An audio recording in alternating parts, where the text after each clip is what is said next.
Hmm.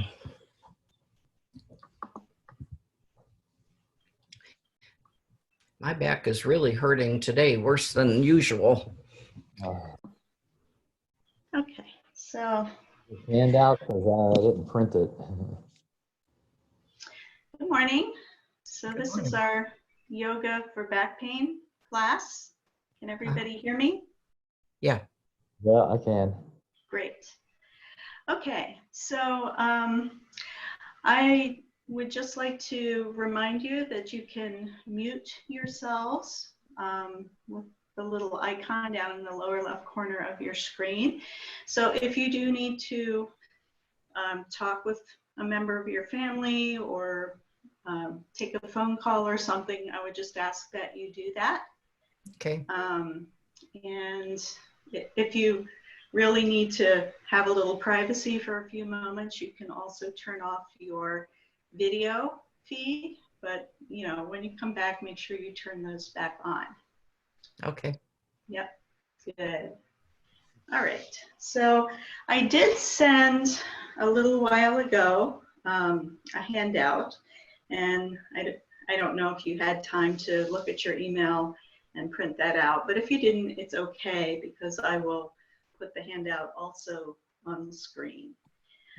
So we're really going to spend some time today looking at back pain in particular and what is safe to do in a yoga practice with that, and how yoga can be beneficial for that. So I'm going to go ahead and put up on my screen the handout. We just wanted to see you on the video. How do we do that? If you want to see me, Hey, I got a speaker view. yeah, up in the upper right corner, if you click speaker view, it will make a big picture of me and little pictures of the participants, either above or off to the side.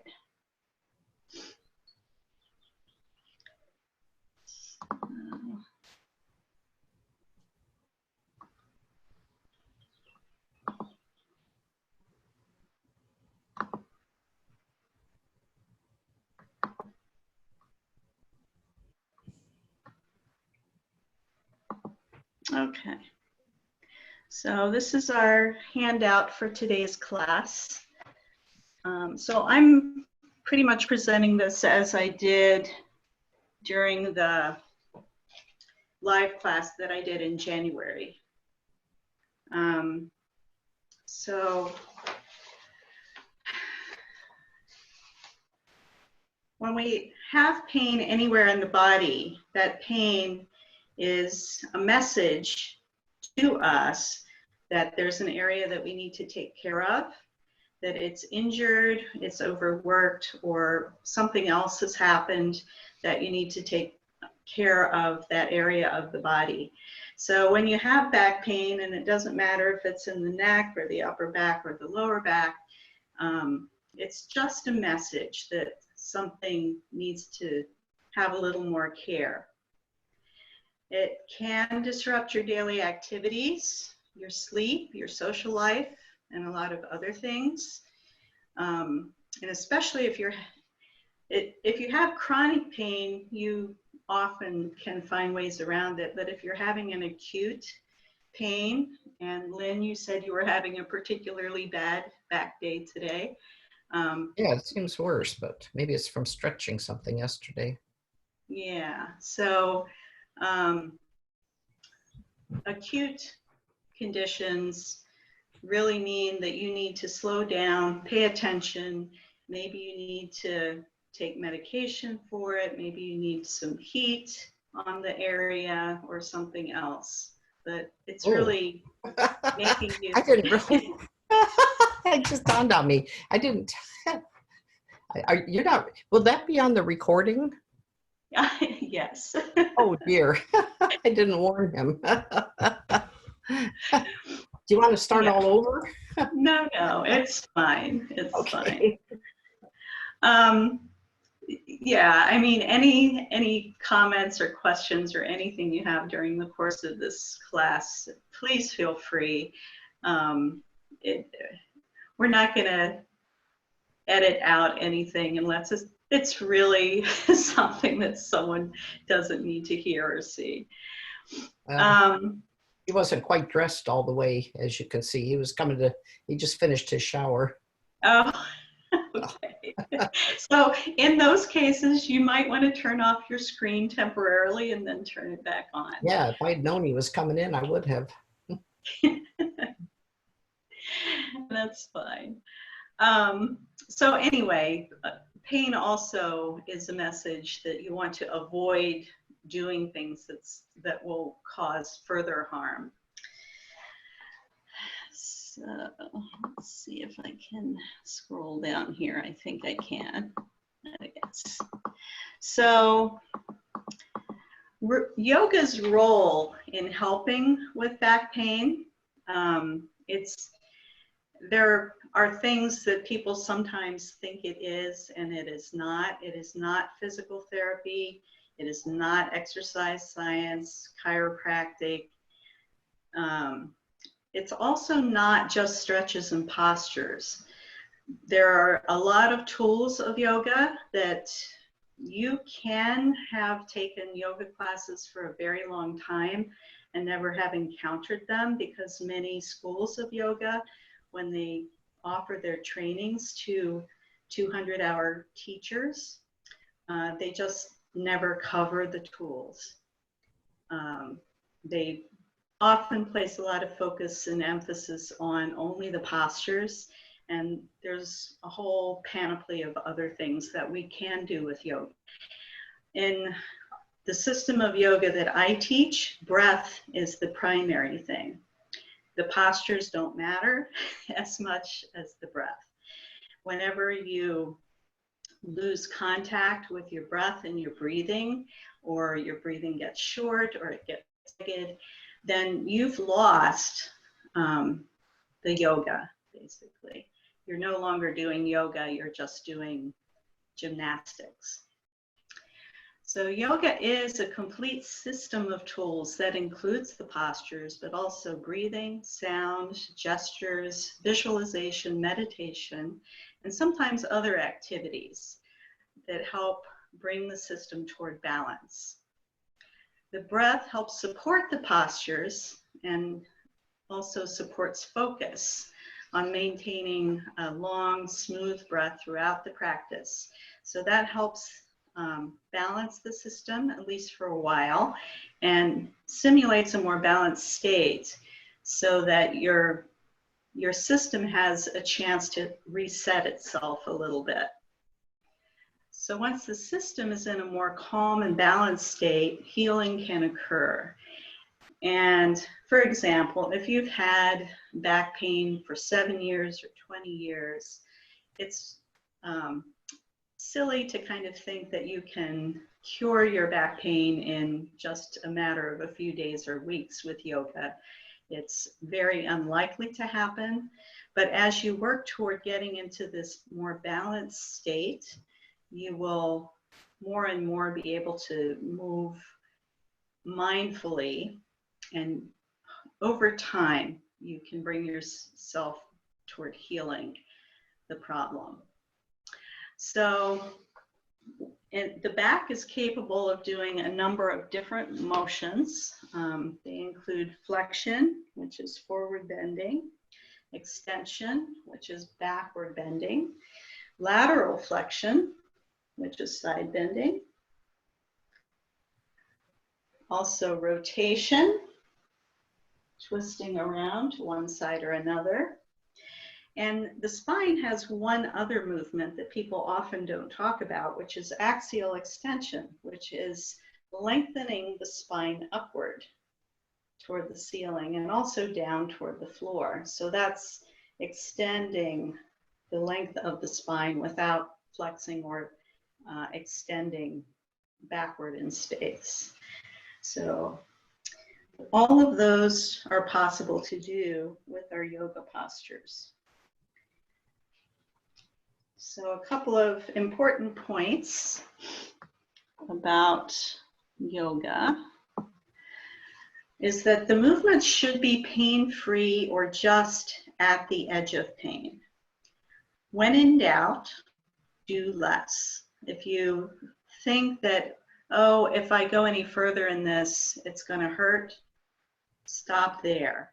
Maybe even back off a little bit from the movement. This is probably one of the hardest things to learn because in our society, we're taught no pain, no gain.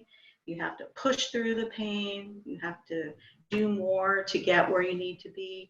And it's actually necessary sometimes in the context of a physical therapy session. But when you're doing your yoga, you have the time and the ability to focus on what's going on in your body. And in your own practice, it's more important to do the work without pain or just at the very edge of pain. So paying attention to that and then do a little less if it feels like the movement isn't going to be right for you. And something that is commonly talked about in the world of somatics, but not so much in other areas, is that doing the movements in your imagination only can be really effective.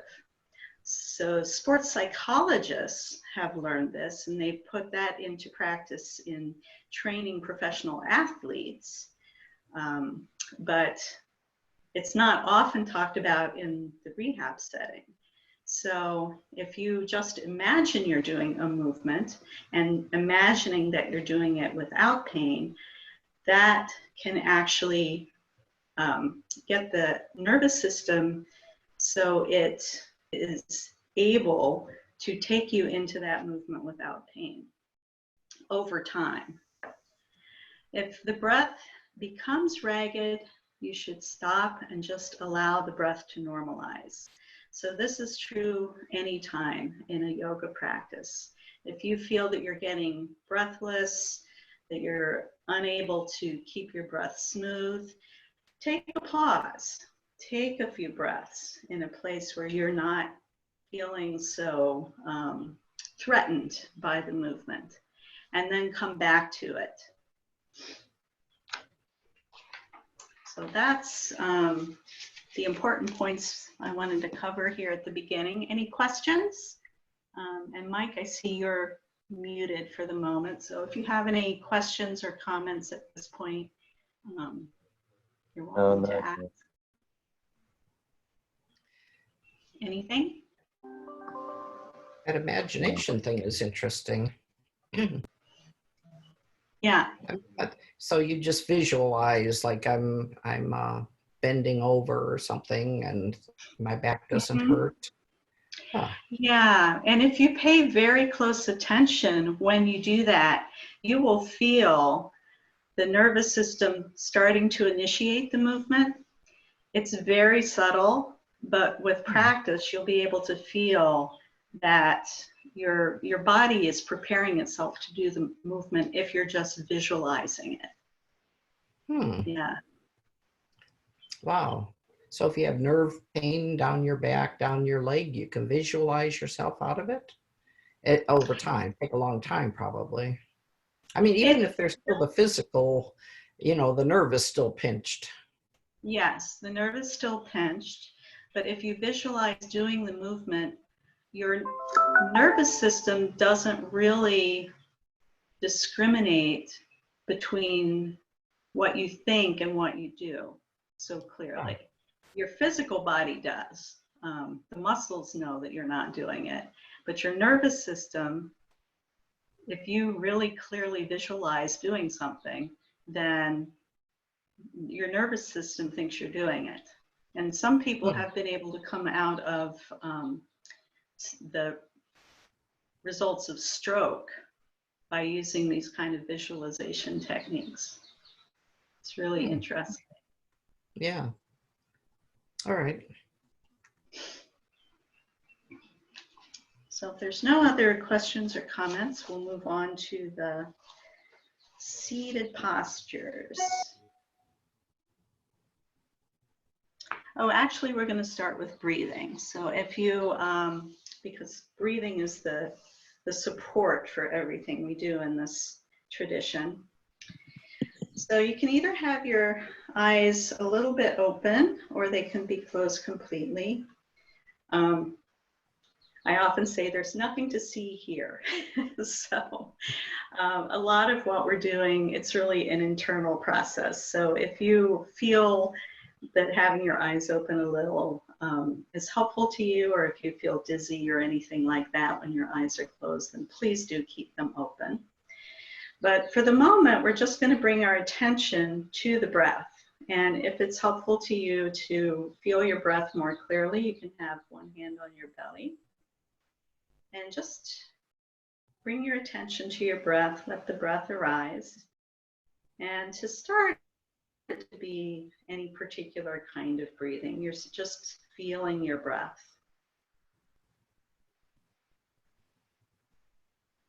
And if your hand is on your belly, you'll feel the belly rise a little on the inhale, and it'll pull in, exhale.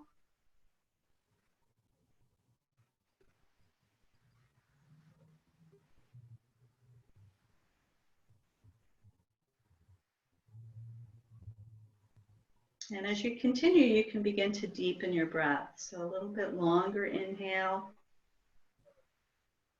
and a little bit longer exhale.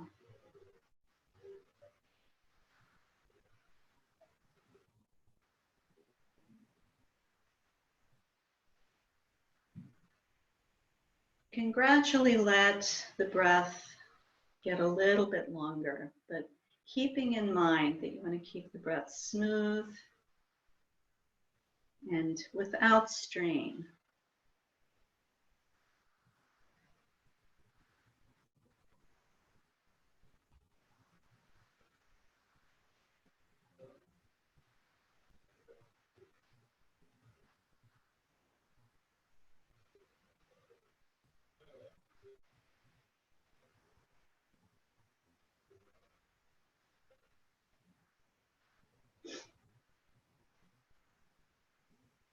And we're going to bring in a little bit of movement. So before we actually move, bring your attention to the spine. And as you inhale, notice as you take a deep inhale that the spine lengthens upward a little bit. And as you exhale, it sinks back down. So it's not necessarily even anything that you do, it's just a normal response through the spine that happens with the breath. And it does have to do with the rib cage expanding. As the diaphragm goes down, the organs are compressed a little bit, and this makes the curves of the spine a little bit less. And then as you exhale, the curves of the spine come back. So this is that axial extension I was talking about earlier, but it's really just a normal response to the breath. And you don't have to do anything special for this amount of axial extension to happen. And then if you bring your attention to your shoulders, as you inhale, you might feel your shoulders rise a little bit. And then as you exhale, they sink. And again, it's not something you do, it just has to do with the ribs expanding with the inhale. And then with the exhale, the ribs are condensing back together and the shoulders drop down.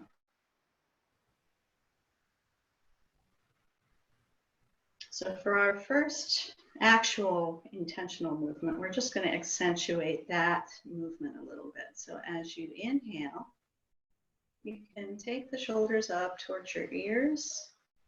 And as you exhale, let the shoulders come.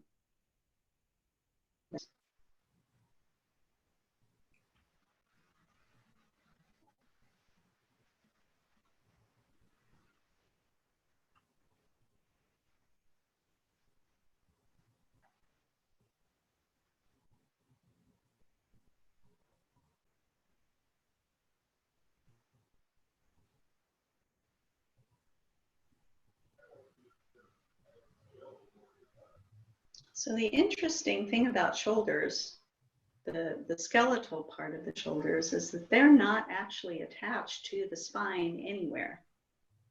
However, they do have a lot of soft tissue attachments to the spine, and they can restrict the movement of the spine because of the soft tissue attachments.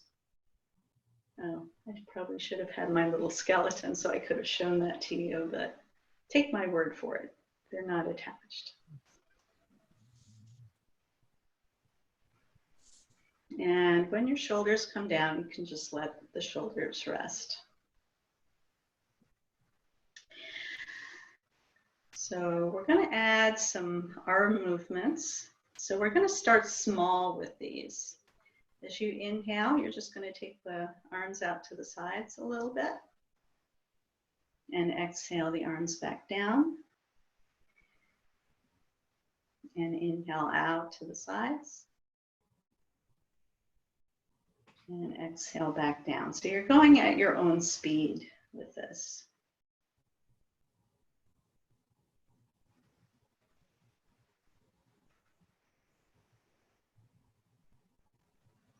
And each time you inhale the arms to the sides, you can go a little bit higher.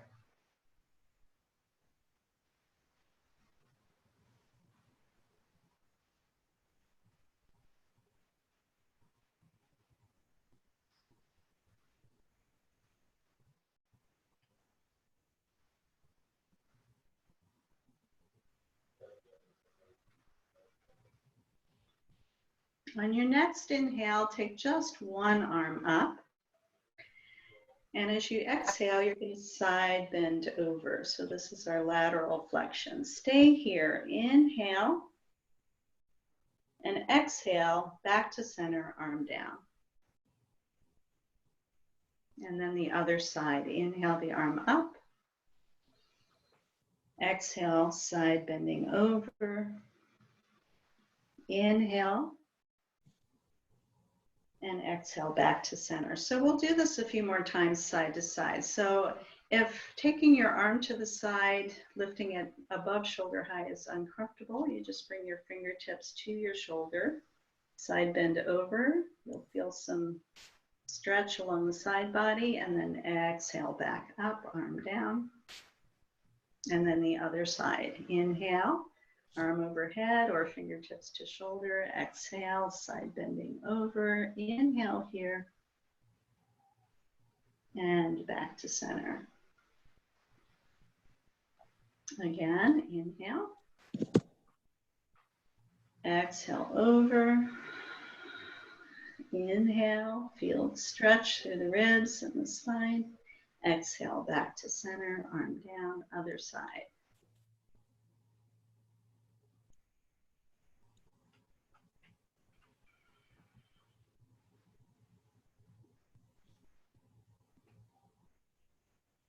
And when you come back to center, you can just pause a moment.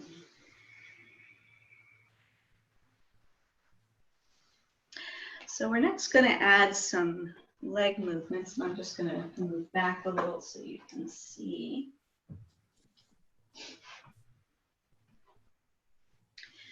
So as we inhale now, we're going to take the arms forward and up. And exhale back down. And again, if lifting your arms higher than shoulder high is uncomfortable, you can either open the arms just out wide, or you can bring your fingertips to your shoulder and just lift the elbows up. I know a lot of people who have back issues also have shoulder issues, so I'm going to offer a lot of options. So we're adding now, as the arms go overhead, we're going to stretch one leg forward. And then exhale, slide that foot back in, arms down. And then the other side, stretching the leg forward, arms come up, arms come down, slide the foot back in. So if you notice, as the arms come up and the leg slides out, we're actually going into a little bit of a back bend. And you may feel a stretch through the front of the thigh or the hip. You probably feel a stretch through the front body, through the chest, the belly.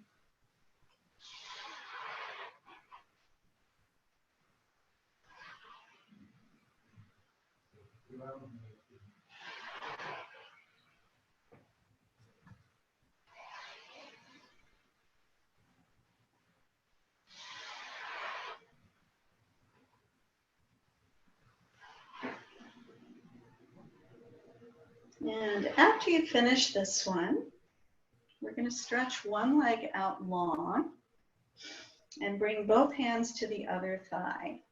Or if you prefer, you can have one hand on each thigh. So you're sitting kind of close to the front edge of your chair, but make sure you're stable and your sit bones are both on.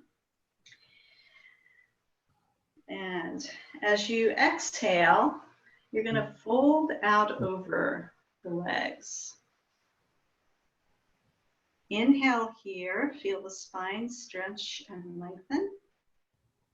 And as you exhale, come back up to sit. Inhale tall. Exhale forward. Stay for the inhale. So this does provide a stretch through the lower back, going into this back bend. We're going to use the exhale to come back up, because as you exhale, the belly draws in a little, and that helps support the lower back when you come back out of the forward bend. Exhale, fold forward. Stay for the inhale. Exhale, belly in a little, sit back up. Inhale tall. This time when we fold forward, we're going to stay for a few breaths. So as you're staying here, if you like, you can add pointing and flexing the foot of the extended leg. I'll try to show that here.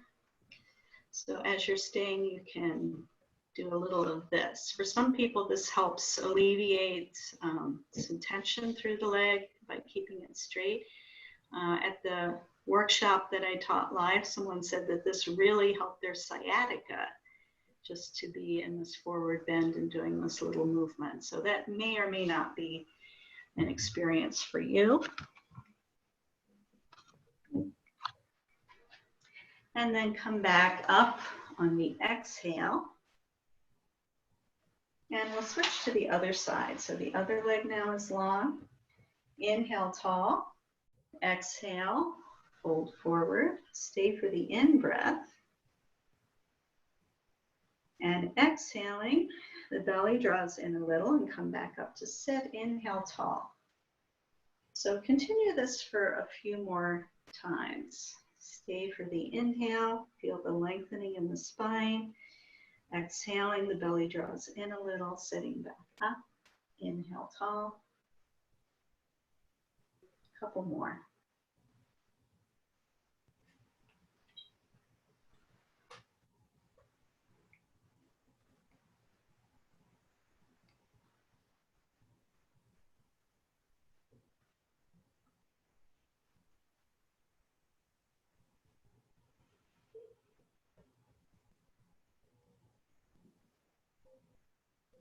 So if you want, you can add the pointing and flexing with the foot while you stay. We're coming into it and staying now. Breathing.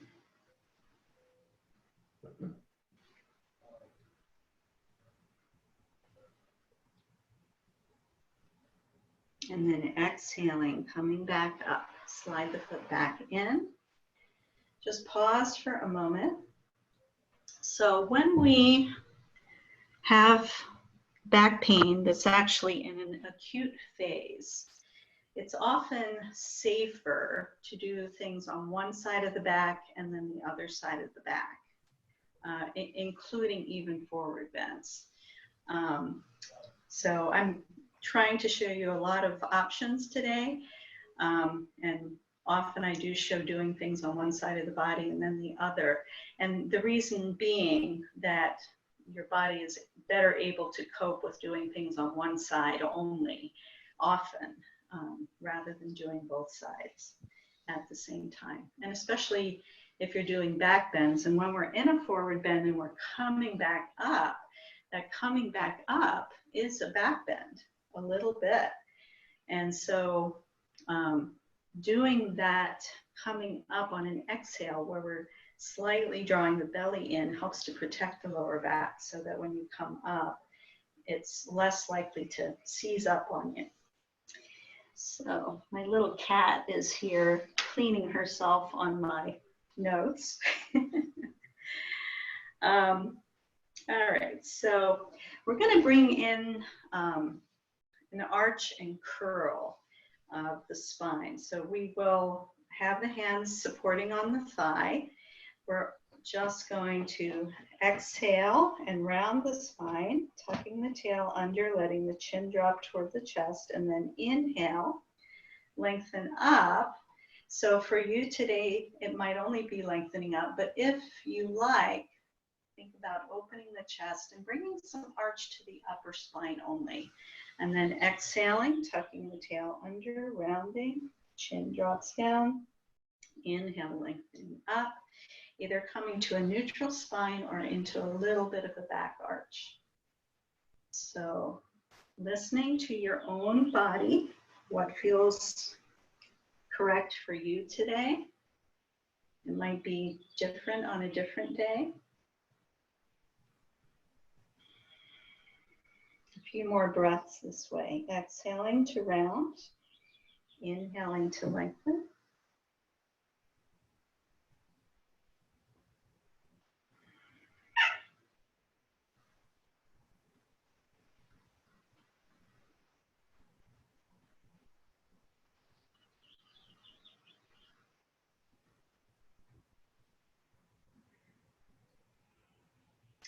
The next time you come up, just come to a neutral spine position. And now we're going to take the knees wide apart, feet on the floor. You can sit back in your chair a little bit further just for stability. And from here, we're going to do a little bit of a twist. So again, listen to your body. If today going into twisting is uncomfortable, make it smaller, do less, and really let that be your internal mantra for today. If it hurts, do less. If it hurts, do less. So inhale tall. As you exhale, slightly draw in the belly, and you can twist to one side. Inhale here, length. Exhale, come back to center. Inhale tall. Exhale, draw the belly in, twist to the other side a little. Inhale here. Come back to center on the exhale. So these first couple, we're going to do this way. So you can just kind of test the waters. Often twisting can be the most difficult thing for the spine to do if you're in pain. So twisting on the exhale. Stay for the inhale, feel the lengthening up. You might come out of the twist a little when that happens, and then come back to center on the exhale. Inhale here. Twist to the other side, belly draws in a little. Lengthen on the inhale. Back to center on the exhale. So we're going to go into a twist and stay for a bit. So inhale tall, exhale, draw the belly in, come into the twist, whatever level you're at today. Inhale, lengthen. As you exhale, make sure your shoulders drop away from the ears, draw the belly in. Perhaps you can go a little further with this twist. Inhale again. You might come out of the twist slightly. Exhale, belly in. One more breath here. Lengthening on the inhale, drawing in on the exhale, and coming back to center on the inhale. And then we'll do the other side. So exhaling to come into the twist. Feel the length of the spine on the inhale. On the exhale, Shoulders drop away from the ears, belly draws in. Lengthen again on the in-breath. Drawing in on the out-breath. Again, check with your shoulders that they're moving away from the ears.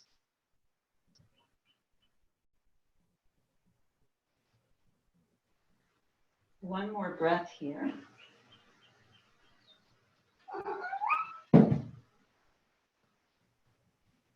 And then come back to center.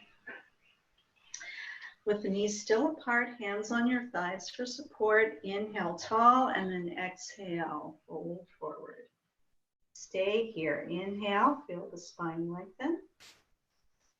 As you exhale, slightly draw the belly in. You might be able to dip a little lower, but it depends on your body. If getting the head below the heart makes you dizzy, please stay with your torso higher than your knees.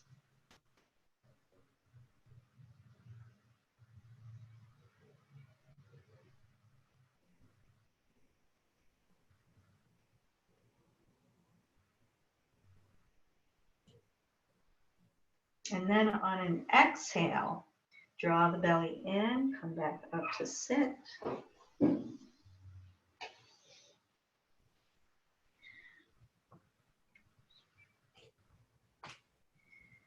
So this, what's coming next is one of my favorite twisting postures to do seated.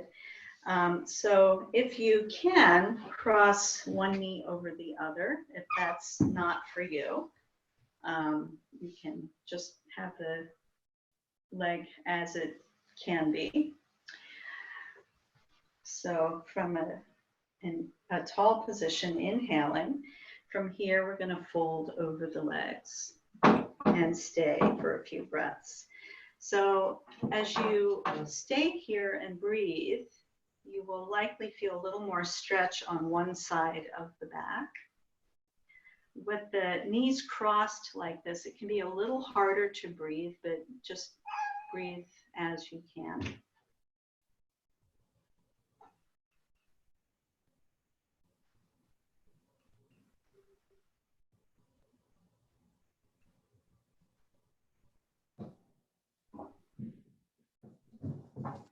And then on an exhale, come back up. And from here, we're going to bring the leg into this position. So your ankle is crossed over your knee. And in this position, once again, taking a forward bend over the legs. So now you'll feel more of a stretch on the outside of the hip. So this is basically a pigeon pose. We're just doing it in a seated position. So you're leaning out over the leg, just coming to where you can, and breathing here.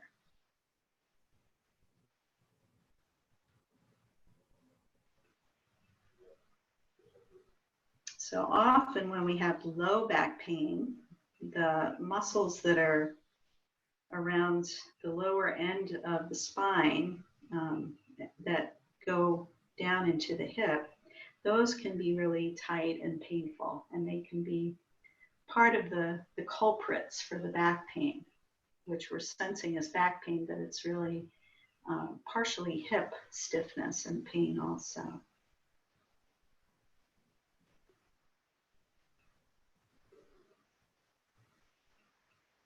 And one more inhale here, and then on an exhale, come back up.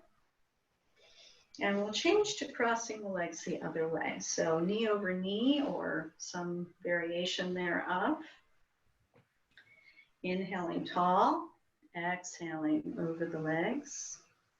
And you can always use your hands for support as much as you need. Some people are able to be in this position and just let their arms dangle down, but do what is safe and correct for your own body. So breathing, feeling the stretch, could be in the back, the hip, or somewhere else. An interesting thing that happens sometimes with these asymmetrical poses is that you feel the stretch in the same side, regardless of how the legs are crossed. And that just has to do with what parts are the most tight. And then on an exhale, coming back up. And then we're sliding the leg on over, ankle on the knee. And exhaling, folding over. So for me this morning, this is my much tighter side. I'm not able to fold forward nearly as far. And it changes from one day to another.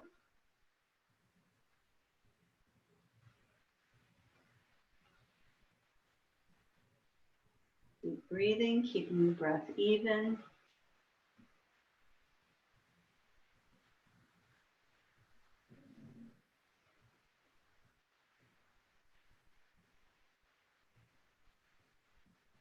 And then on an exhale, coming back up, uncrossing the legs.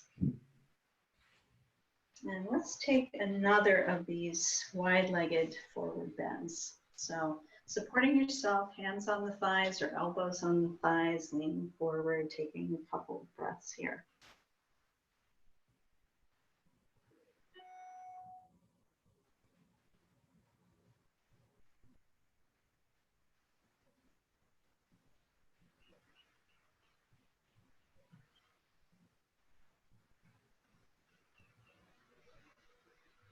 And when you're ready, come back up.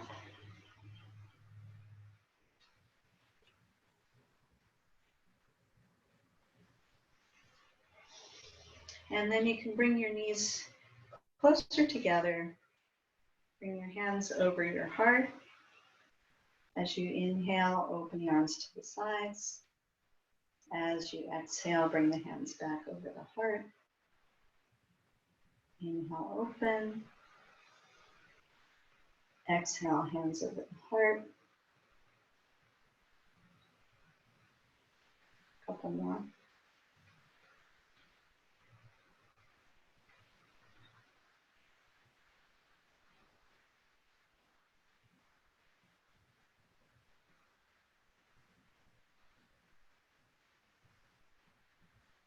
Bring the hands to the thighs. And you can either do the arch and curl again, or if you feel your back is safe for this today, as you exhale, you'll fold forward. You'll stay for the inhale, and then exhale, come back up. So this is why we did the one side at a time earlier, so we could test the waters. So if folding forward over your legs, that part usually feels okay. It's the coming back up. So if the coming back up, even with the exhale, does not feel safe, you will just do the arch and curl again. So I'll demonstrate the forward bending.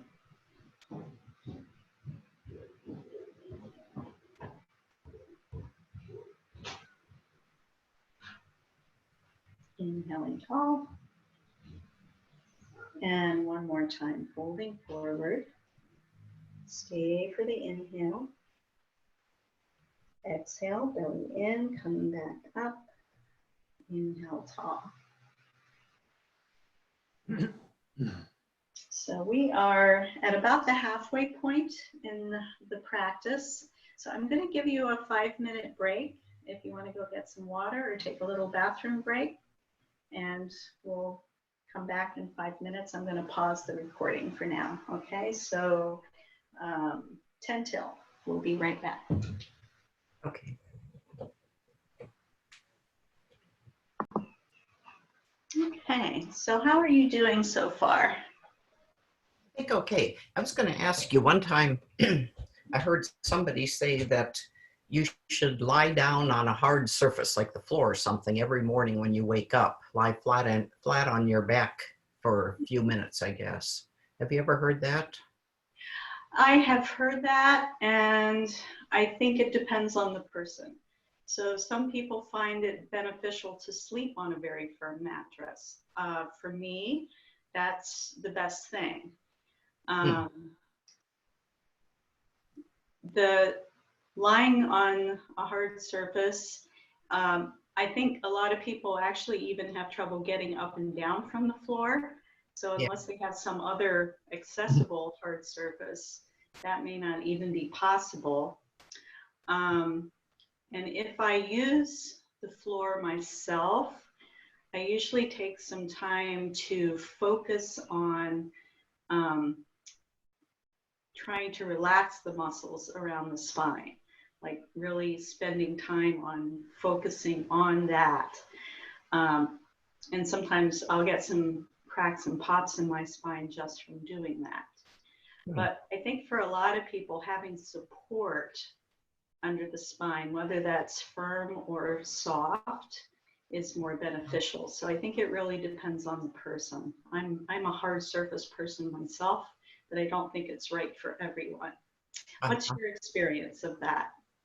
Well, I think it feels good, but I don't usually do it. Sometimes in the morning, I'll make sure, because our mattress is sort of firm, and I'll make sure, because I sleep on my side, but I'll try and make sure I'm lying down flat before I get up. But I don't know. I can't tell whether it helps or does anything. You know, another question I had too, because like my vertebrae are in the process of fusing together. Couple, you know, some have already fused, some are very close to fusing. And so like when I'm doing these stretches, I mean, what effect does that have on it? Will it slow down the fusion? Continuing to move things, even if your joints aren't healthy, you still get some synovial fluid into those joints, so it helps keep them moving better. If you've lost the disc space, it doesn't necessarily help with that. So if you do have bone on bone and things actually fusing, movement helps keep it from fusing, but it can also cause pain because the nerves are there in the vertebrae. Well, I was told by a surgeon that I'm lucky that I'm called a self-fuser. And eventually, once all my vertebrae fuse together, I won't have any pain anymore. That's what she said. You may be a lucky person that is true, that your body is just fusing itself and it's not impinging on the nerves. Yeah. For other people, it causes nerve impingement, so that becomes a problem. Who knows? Yeah. Okay. So, Mike, any thoughts, comments, complaints? I also have some pads in my neck and lower back. I don't have as much as they used to. One's about gone in my neck, and another one, and the doctor said I was shocked. It was probably, I had a motorcycle accident about 50 years ago. I hit the edge of a tree. A car ran me off the road, and it snapped my head, and one, I think it was to the left. I had a helmet on. I've always believed in that. And, you know, at the time, I just kind of had a headache and a neck ache, and then pretty fine the rest of my life. And a couple of years ago, my neck really started bothering me, and that's what he raised and said. It's very interesting how you can have a serious injury, but you don't experience it as pain at the time. People with arthritis, often pretty bad arthritis. It shows up in the x-rays, but they don't have any pain. And other people have very minor arthritis and they're in pain all the time. So the experience of things can really vary, and it doesn't necessarily have anything to do with what's actually going on structurally. So it may be, you know, aging, stress, other things that contribute significantly to the actual experience of pain. Is there anything they can do for your like your neck now, or are you just waiting for it to deteriorate? Exercises, and when I lay down in bed, I usually put one of those not a pad, like a tube, and you heat it up and you put it on your neck, and then it makes it easier to go to sleep. And I actually put it on during the night, even after it's heated up, just like when I lay down, it provides some extra neck support. It's not real bad. It's not like it hurts me all day long, just at certain times, or like laying down because you're, for a while you're in the same position. But like during the day, it doesn't bother you because you're always moving your head over. Mm-hmm. Yeah. The worst thing is at night, but it's not like, I wouldn't say it's a 9 or a 10. It gets up to maybe 7 or 8 at times. But the exercises and using that, totally functional, I think. So Yoga, general yoga, that woman who teaches it for Ollie a couple times, and that helped everything. Yoga. Disappointed we can't do it now, but this will help. I have lower back pain. I have a joint, or not a joint, a disc or two in my lower back, same kind of thing.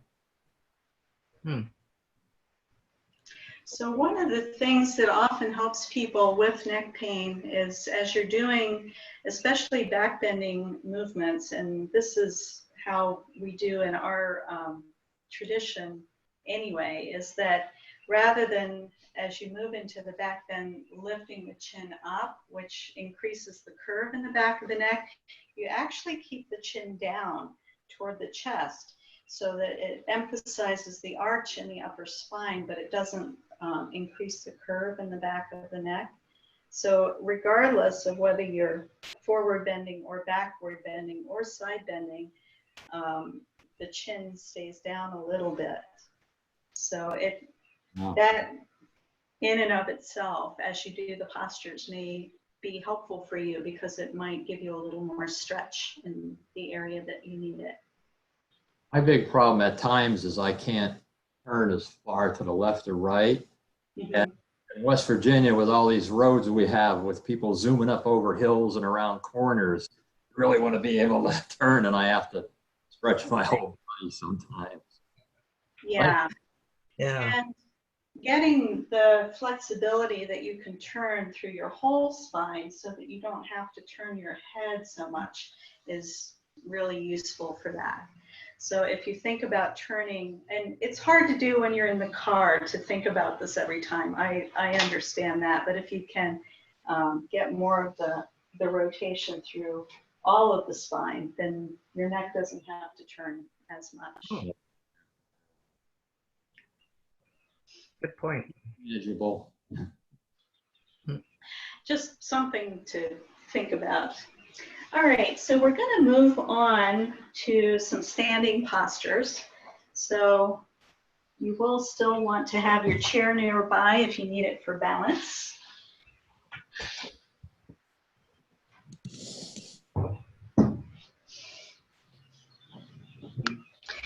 And let me know if you have trouble hearing because I'm moving the computer further away from me so that you can see better.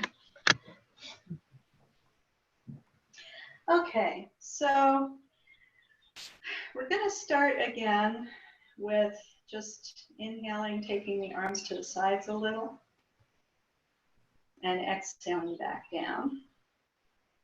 And again, a little higher, and back down. And again, listen to your shoulders. If you have shoulders that don't want the arms to go much higher than shoulder high, then it's fine to stop at that point. But if your shoulder flexibility is good, you can do this without pain. You can continue up higher.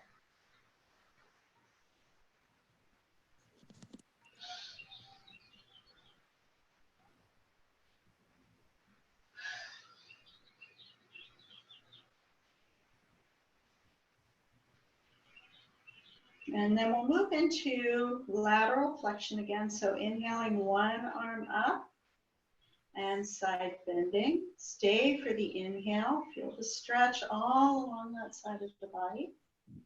And then exhale back up. You might not see me for a section. My screen cut out. I have to redo something on my computer. Inhale, other arm. Exhale, side bend. Inhale, stretch. And exhale, back up. So as you do this, notice your back, your shoulder. If you're feeling pain, do less. Inhale up. Side bend over on the exhale. Stay for the inhale. Exhale, back up. Other side.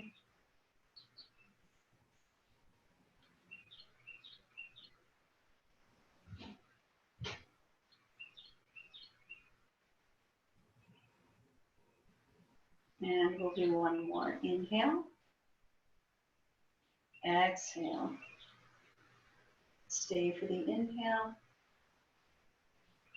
Exhale, back up.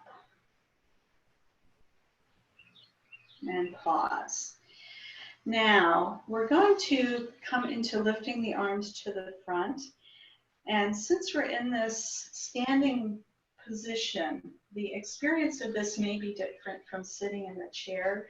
So as you inhale and take just one arm forward and up, pay attention to what happens in the lower back and the upper spine as well. And exhale back down. And just do that same arm a couple of times. So as the arm goes up, the shoulder blade kind of scoops up under the rib cage and it moves the spine into a little bit of the back bend just on that one side. So you may feel that back bending just from the arm movement. And notice whether you feel pain or resistance in your lower back just from lifting that one arm. So depending on which side you chose, this may not be problematical for your back, or it might be. And if lifting one arm is difficult, do less, make the movement smaller, find where you can move without pain. And then we'll do the other side. So the arm lifts, the shoulder blade scoops up under the ribs, bringing you into a little bit of a back arch. And then exhaling back down. And again, paying attention to what happens in your lower back as you do this. You might also feel some deepening of the curve in the neck as you do this. So as the arm comes up, if you feel this in your neck, come back to the idea of keeping the chin down. The chest can still lift even if the chin stays down. And find what's comfortable for you. So if taking the arm all the way overhead is causing discomfort in the lower back, just do less. Because now we're going to do both arms. So you want to make sure that you're finding what your limit is before you start moving both arms at once. So taking both arms forward and up, noticing what happens in your back, keeping the chin slightly tucked down if you feel neck discomfort, and then exhale the arms back down. And we'll do that a couple of times. And again, if the shoulders are uncomfortable, take the arms wider. Wider is often better. Or you can even bend the elbows as you take the arms up. Those modifications slightly change how much back arch you get, but it can make it much more comfortable. So anytime you're doing, say, warrior pose, which is going to be the next thing we do, the arm movements are a lot of what puts your spine into a back arch. So from where you are, we're going to turn out, let's say, the right foot and step the left foot forward. I'm going to have to do the opposite, so I'm the same as you guys. So Now we're going to come into warrior pose, but we're going to start with one arm. And as we do this, I want you to really pay attention to what happens in the back when you come into warrior pose with one arm. So whichever foot is forward, you're going to use the opposite arm. And as you inhale, you're bending the front knee and taking that arm up. And then exhaling the arm down as the knee straightens. So this may not be challenging the back and the neck terribly much. So I just want you to notice that, what happens when you use just this one arm. And then we're going to change to the other arm. So the same side as the leg that's forward, lifting that arm up. See what happens in the lower back, and then bring the arm back down. And also notice the neck. And again, if you're feeling neck discomfort, slightly tucking the chin as you come in and out of this back arch posture. We're supposed to bend the knee at the same time as we're putting our arm Yeah, up? we bend the knee as the arm comes up. Yeah. And then as the arm comes down, the knee straightens.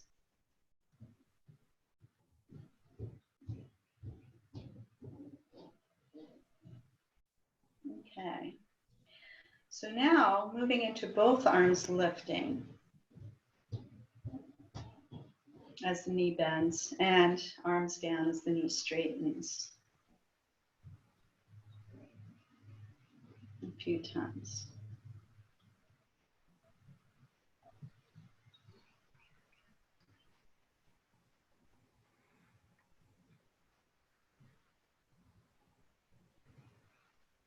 And then step the feet together again.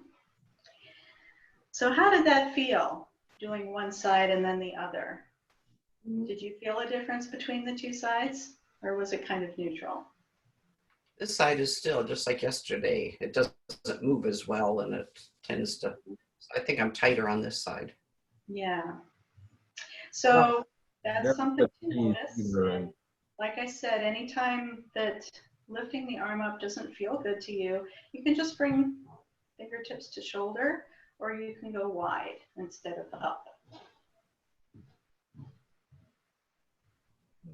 Mike, any comments or questions about that? Well, when we did that, the other knee that stays straight, it got a bit achy, not painful. The other knee, I'm sorry, I didn't catch all that. The other knee got a little achy, not really painful, but I don't have very good knees either. Yeah, this is often the case. It's not just one part. Yeah. Familiar with it myself. All right, so we're going to do the other side. So turning the right foot out, stepping the left foot forward. And as you inhale, take one arm up and exhale down. And as the arm goes up, the front knee bends. And as the arm comes down, the knee straightens. So when the knee bends, you want to make sure the middle of that kneecap is going over your second toe. Sometimes the knee problems happen because we're kind of going toward our habit rather than into and out of good alignment of the joints.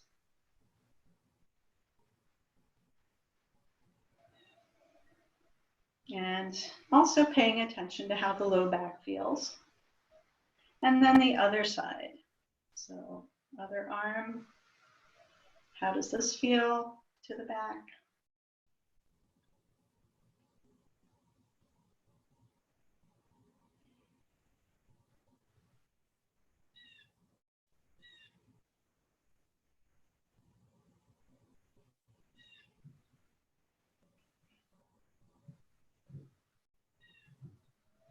So for me, this is not the bad side of my back. I don't feel any discomfort on either side. When we did the previous side, I could feel it.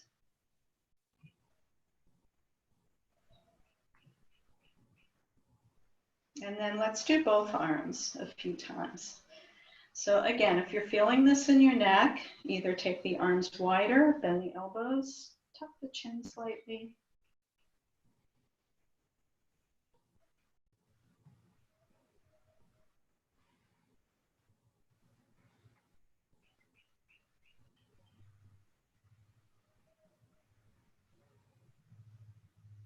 And then step the feet back together. So what I'm showing you here are options, because sometimes using both arms, even in the context of a class, isn't the right thing for your body on that day. So sometimes it's better to just use one arm, take the arms wider. My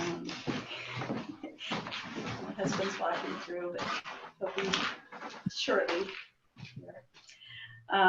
So taking the arms wider, remembering to tuck your chin. These are ways of helping yourself in the context of a regular class or a home practice. We're spending a lot of time doing this noticing what's going on thing. So that's kind of, uh-oh, he's coming in for a kiss. Ah! See you later. So just learning to take stock of how your body feels when you're doing a practice at home and staying within the confines of what's comfortable for you, because it's more useful for you to stay out of pain while you're doing your practice. So our next bit, we're going to do a little balancing posture, and I'm actually going to aim the camera down at my feet so you can see what I'm doing here. So here, as I take my arms to the sides, I'm going to rise up onto the balls of the feet. And as I exhale and bring the heels back down, the arms come down. So we're just coming onto the balls of the feet, balancing, and exhaling back down. So when you rise onto the balls of your feet, notice what happens in your lower back, because here's another place where your lower back wants to arch when you're rising up onto the balls of the feet. So when you rise, you see how I get more wrinkles in my lower back in my shirt? And then when I come down, the wrinkles are alleviated a little. So I actually have to make an effort to slightly tuck my tail down when I rise onto the balls of the feet. So try that, tucking the tail under a little as you come into this balance.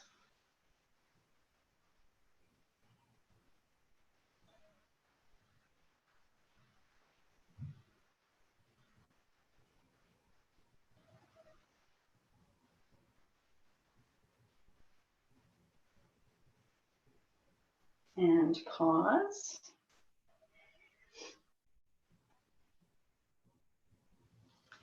So, a posture that's really helpful for low back pain and can also be good for neck pain is chair pose. And we did several chair poses in the class yesterday. So I do chair pose in a particular way that helps stretch the lower back. So as we inhale, we're going to take the arms up. As we exhale, we're going to bend the knees and bring the hands to the thighs. Stay here. Take an inhale. Feel the stretch through the lower back. If your chin is lifted, tuck it down slightly. Inhale again. Exhale. Press into the feet. Come back up. And I'm just going to aim the camera a little bit lower so you can see the knee bend. Inhale the arms up.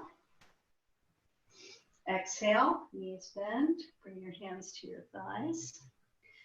And my lower back right now is in a very stretched position. I'm going to stay here. Inhale. Exhale. Take another breath here. Inhale and exhale. And then press into the feet, come back up. And we'll do that one more time. Inhale, arms up. Exhale, knees bend, hands to your thighs. Stay for a couple of breaths. So just because we're doing a practice to protect the lower back doesn't mean we're not doing anything hard. These chair poses are always kind of demanding. But we get the benefit of leg strengthening as we're stretching the lower back. Come back up.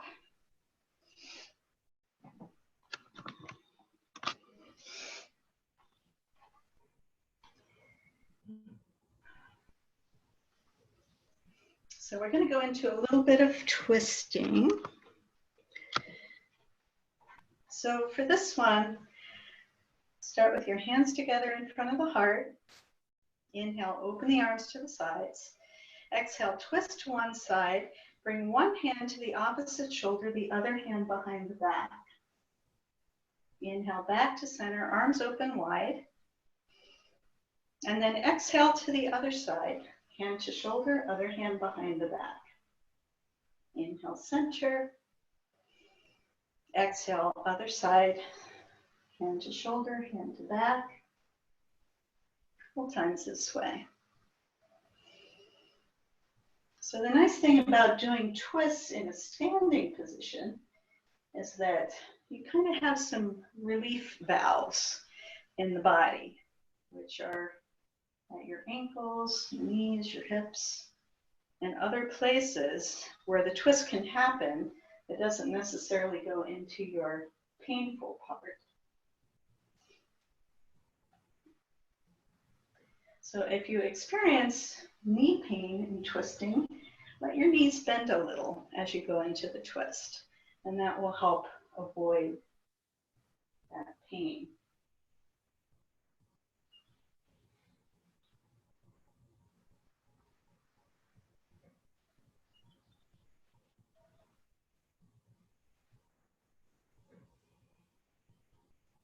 And the next time you come center, you can let the arms come down. Now, I'm going to move into a little series with the chair. So, depending on your flexibility, you can either use the back of the chair if you're not very flexible. You know, if this is kind of your forward bend, that much bending, then use the back of a chair. If you're more flexible, you can use the seat of the chair.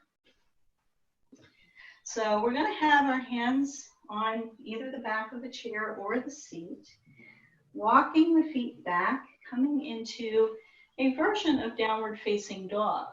So hands on either the back of the chair or the seat, stretching the arms, the spine, and the legs, and staying for a few breaths.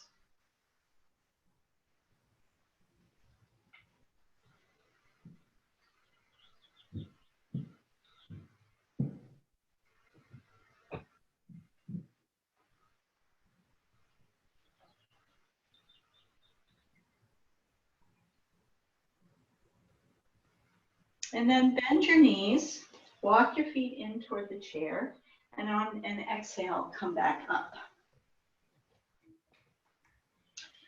We're next going to come into a warrior pose position with the legs facing toward the chair. And again, back of the seat or the seat of the chair. You'll have one foot close to the chair, and the other foot you can step back a foot or two with that foot turned out. So it's like you're going into warrior pose, but you're facing towards your chair. So we're going to come into warrior pose first, bending the front knee, arms up. And as we exhale, straightening the front knee, bringing the hands to the chair and leaning out over that front leg. So we're in pyramid pose. So taking a couple of breaths here. So whichever leg is forward, you're probably feeling a strong stretch through that hip and leg. As you inhale, feel the spine lengthen. You're getting that axial extension. As you exhale, you may be able to come further into the forward bend. But each time you inhale and the spine lengthens, you might come out of the forward bend just a little bit.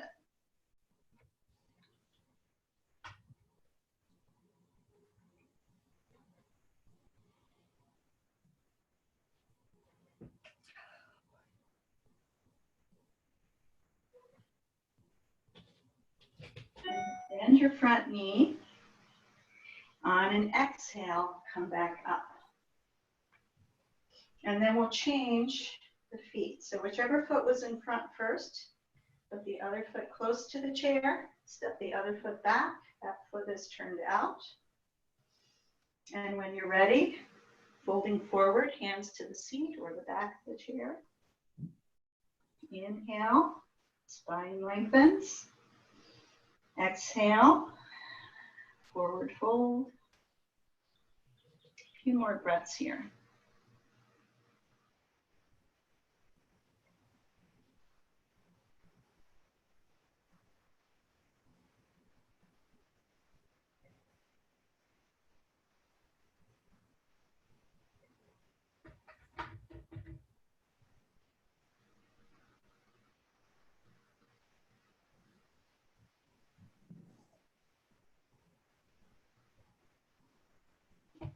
Bend the front knee, come up on an exhale.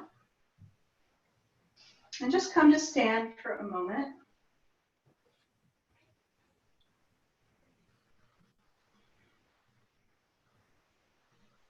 So we're next going to come into a twist using a similar posture to start.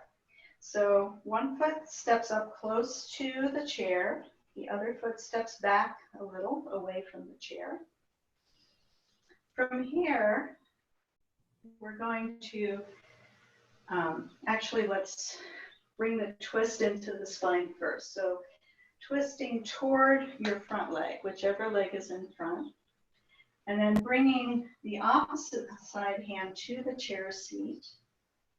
And the hand that's on the side of the front foot, bring that hand to your lower back. So you're coming into this twist supported by the chair. Shoulders are away from the ears. And a few breaths here.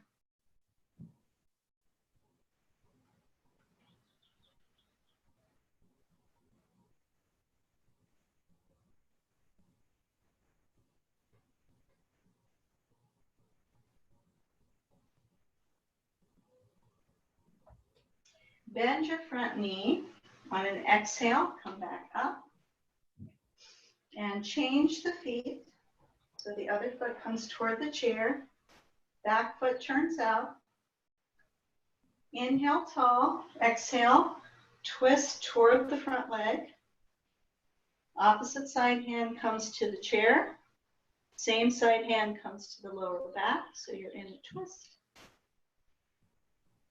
A few breaths.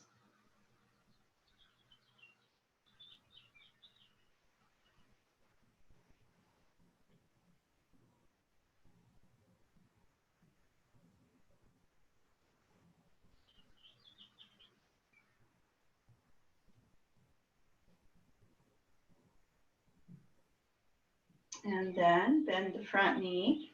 On an exhale, come back up. Step the feet together. And then bring the hands to the chair, forward bending. And on an exhale, bend the knees. On an inhale, straighten the legs. Exhale, bend. Inhale, straighten. Exhale, bend. Inhale, straighten. Couple more breaths here.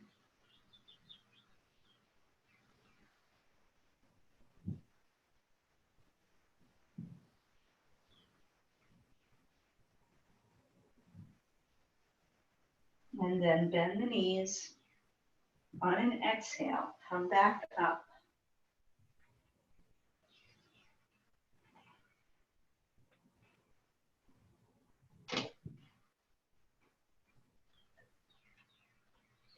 So I have just a couple more postures. We're going to take a wide stance. So feet are parallel to start. So turn in your right foot and turn your left foot out. And the left knee you will bend. So this is a warrior two foundation posture. Open the arms out to the sides. As you inhale, your back hand comes to your back thigh, the front hand comes up toward the ceiling, side bend. And then exhale over, bringing the forearm to the thigh, and the other arm comes up. And inhale up, and exhale over. So we're moving between crescent pose, which is the inhale, and right angle on the exhale.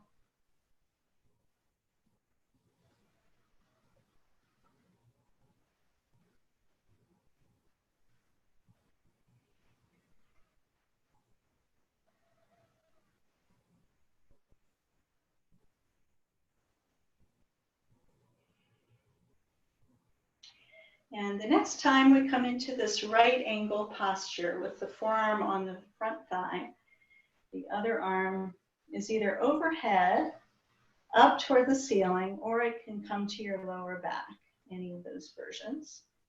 So we're focusing on pressing into the back foot, feeling the lengthening through the leg, the hip, all the way out the spine to the head. Couple of breaths.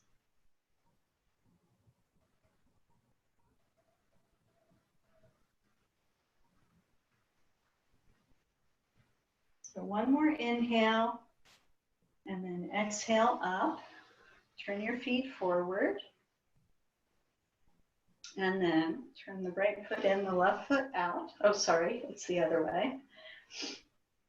So we're turning the other direction. Bend the right knee. Open the arms out.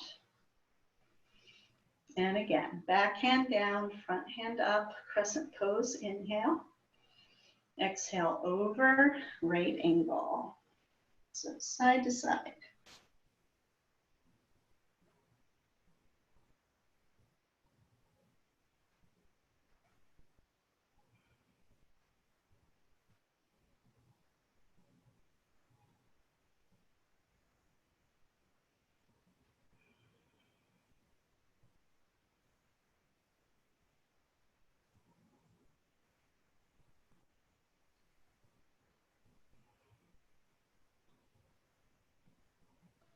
And the next time we come to right angle, we'll stay forearm to the thigh. The other arm is either overhead, up to the ceiling, or hand behind the back, your choice. Press into the back foot. Feel the length through the whole spine, head.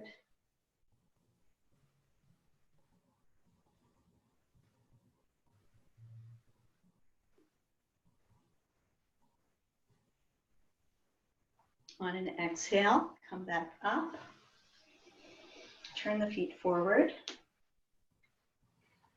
And once again, let's use the chair. Now, if you want to do a wide angle forward bend, you can do that. So you would be facing the chair with your feet wide, and you would fold forward. Or you can do the feet closer together. And we're again going to bend the knees and straighten the legs. So either of those leg versions. Bending the knees and straightening the legs.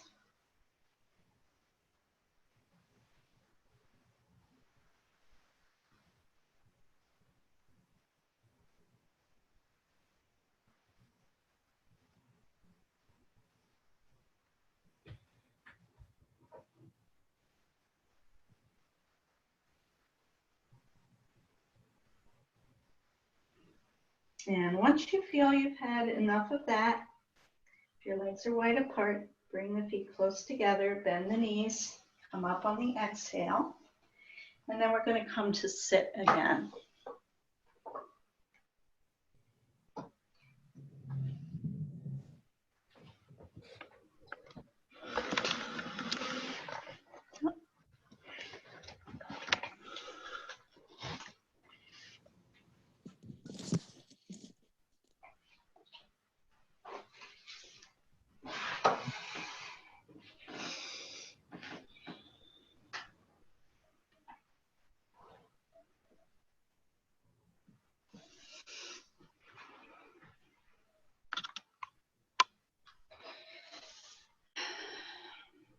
So coming to arching and curling on the exhale, tail tucks under, head drops down.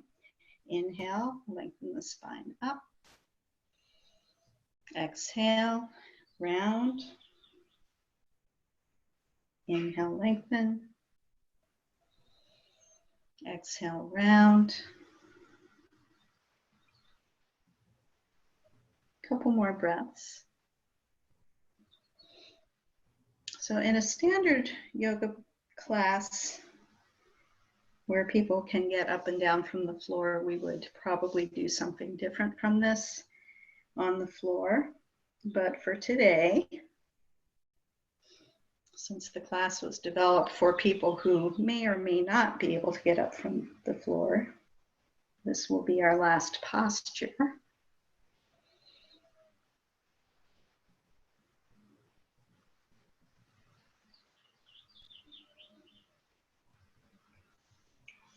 And then let that come to a stop.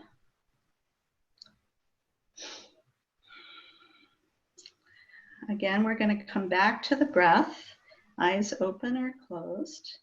If you like, you can have one hand on the belly, just so you can feel the movement. As you inhale, let the rib cage fill, belly extends forward. As you exhale, shoulders drop, rib cage condenses together, belly draws in a little bit. A few breaths like that.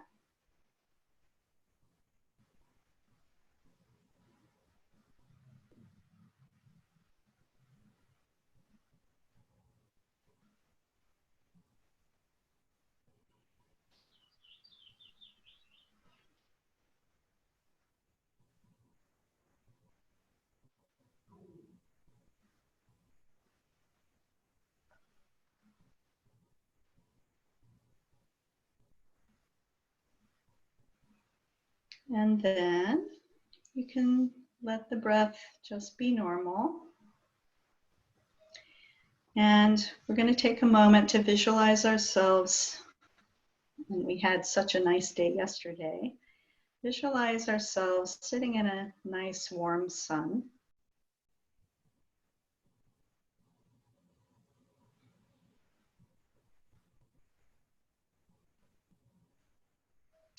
And as you're sitting, turn your palms up on your lap.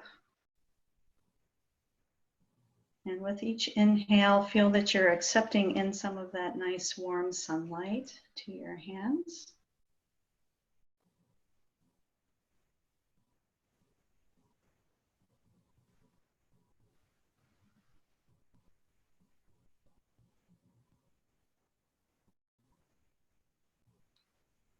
And then inhale, sunlight to your hands, nice and warm. Bring your hands to your forehead. Inhale, accepting that nice warm golden sunshine to the hands. Bring the hands to your eyes. Inhale, nice warm sun to the hands. Bring that sunlight over the throat, sending warmth there. Inhale, warm golden sunlight to the hands. Exhale, hands to the heart.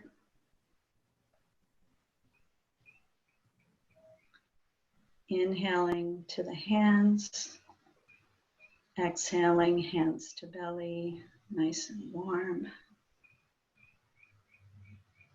Sunlight to hands, inhale. Hands to hips this time.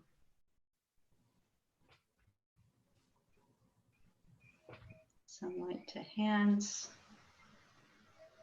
hands to knees.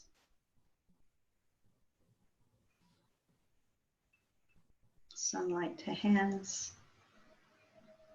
And this time, hands to ankles, feet, whatever you can easily reach down there. Come back up. Rest the hands. And imagine that nice, warm, golden sunlight going in through the top of the head, down through your whole spine, through the skull, the neck, sending warmth through the upper spine, middle back, lower back, all the way down to the tailbone.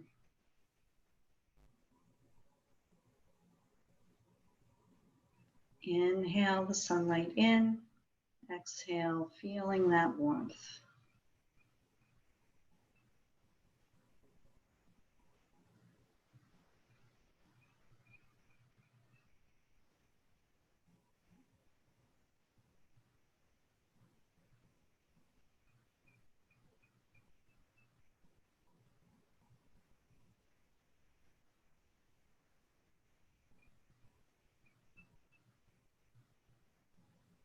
Let that visualization go.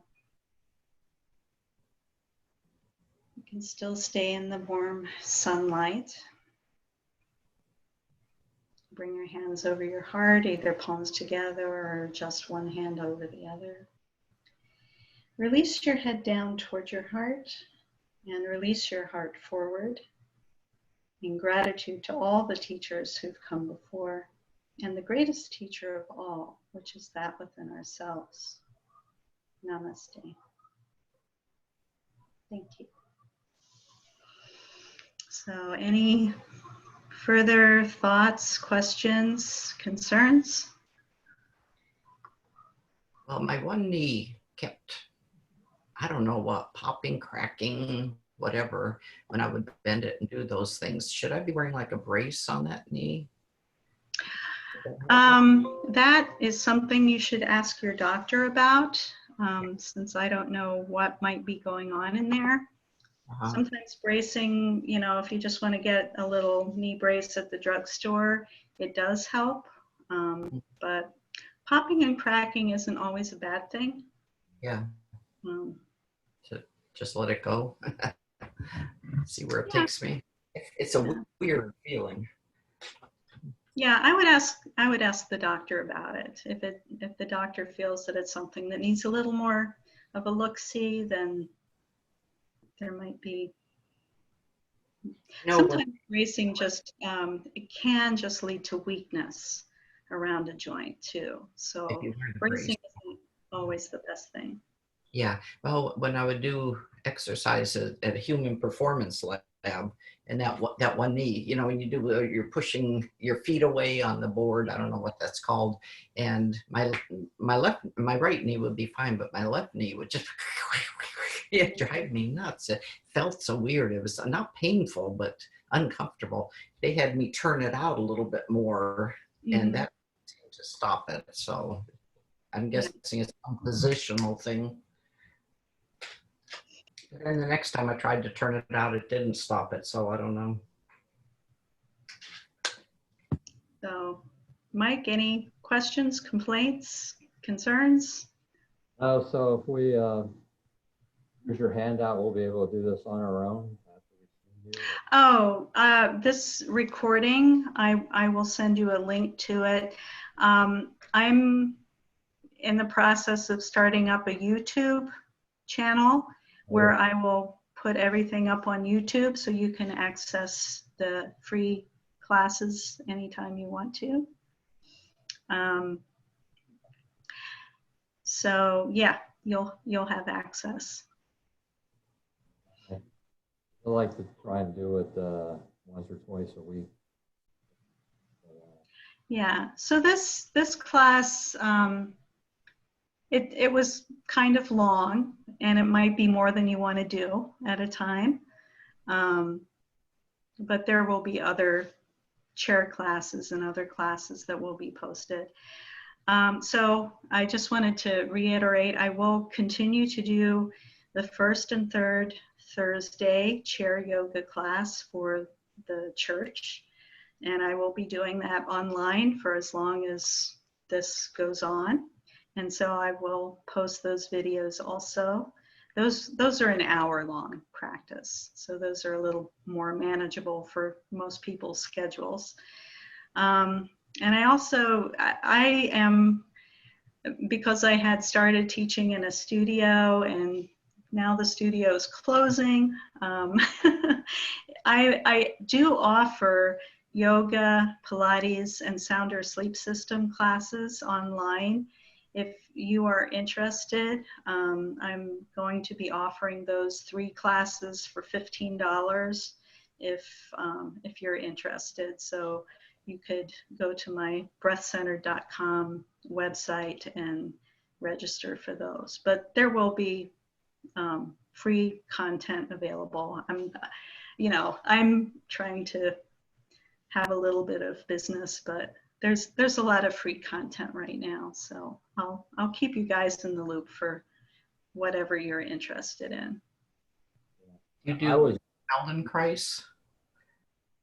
The Feldenkrais, the Sounder Sleep System is actually based on Feldenkrais movements. And they're pretty effective for helping people who have sleep problems. I am not a Feldenkrais practitioner, but I studied with Ruthie Alon.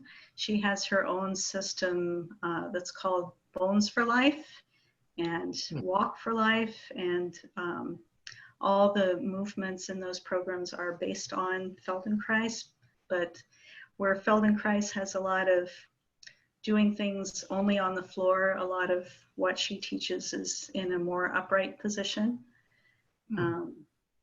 So I do those. I haven't been offering those classes online, but if you're interested, I could at least put together a trial class, and you could see if it's your cup of tea. Okay, I've watched a little bit online, and but I know a chiropractor strongly recommended doing them for my back.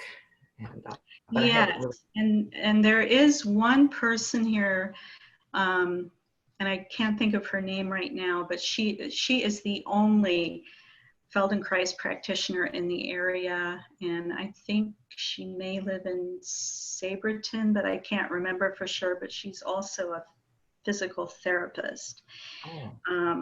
So yeah, I really like the Feldenkrais method, and I've studied some variations on the theme, but I can send you her name. I don't know if she's doing any online classes right now, but they're really useful. Fiona, yes, that's her name. Yes. I was just talking about her. I was talking to someone yesterday and they mentioned her name. Yeah. Okay. So Mike, any other thoughts? Thank you for doing this. Okay. All right. Well, like I say, if you're interested, I do offer the classes for the time being. I'm going to offer online classes, 3 classes for $15, which I think is a pretty good deal, but I will also set up it'll be under Breath Centered, a YouTube channel, and I'll try to send you how to get to those videos as soon as I get that all set up. Okay. Okay. Well, thank you very much. Thank you guys. Have a great day. Thank you. You too.